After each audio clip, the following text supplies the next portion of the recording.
வணக்கம் மக்களே, இந்த வீடியோக்குள்ள போறதுக்கு முன்னாடி நம்முடைய சேனலை சப்ஸ்கிரைப் பண்ணாதவங்க சப்ஸ்கிரைப் பண்ணிக்கோங்க.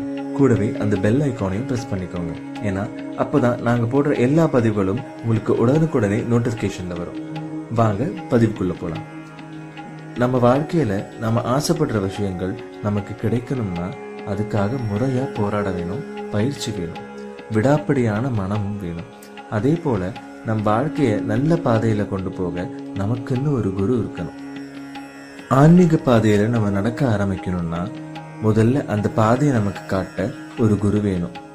இப்போ இருக்கிற நிலைமையில உண்மையா ஒரு குரு கிடைக்கிறது ரொம்ப பெரிய விஷயமாயிடுச்சு. இப்போ இருக்கிற காலகட்டத்துல நமக்கு உதவி செய்யக்கூட யாருமே வரமாட்டாங்க.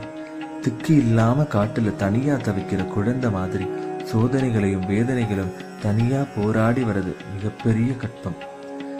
பணம் வாங்கிட்டு குனின்னு சொல்லிட்டு முதுகுல குத்துற மூடர்கள் இப்போ அதிகமா இருக்காங்க.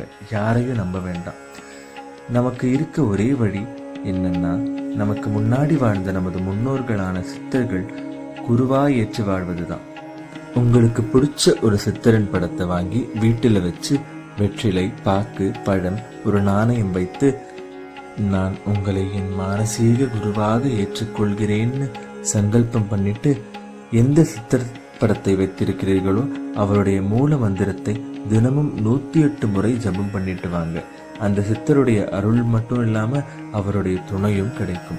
வாழ்க்கையில நாம் எடுக்கும் முடிவுகளை அவர் படத்தின் முன் உட்கார்ந்து, குருவே நான் எடுக்கும் இந்த காரியத்துக்கு துணையாவா அப்படின்னு அவர்கிட்ட சொல்லிட்டு அந்த காரியத்தை ஆரம்பிங்க. கண்டிப்பா வெற்றி கிடைக்கும். அதனால அவங்க எழுதின நூல்களையும் அவங்க சொன்ன குறிப்புகளையும் பயன்படுத்தி நம்ம ஆசைகளை எப்படி அடைய போறோம்ன்றத இனி வரப்போற பதிவுகளில் பார்க்க போறோம். மேலும் இது போன்ற ஆன்மீக தகவல்களை காண அருள் நேரம் யூடியூப் சேனலை சப்ஸ்கிரைப் செய்து காத்திருங்கள். நன்றி, வணக்கம்.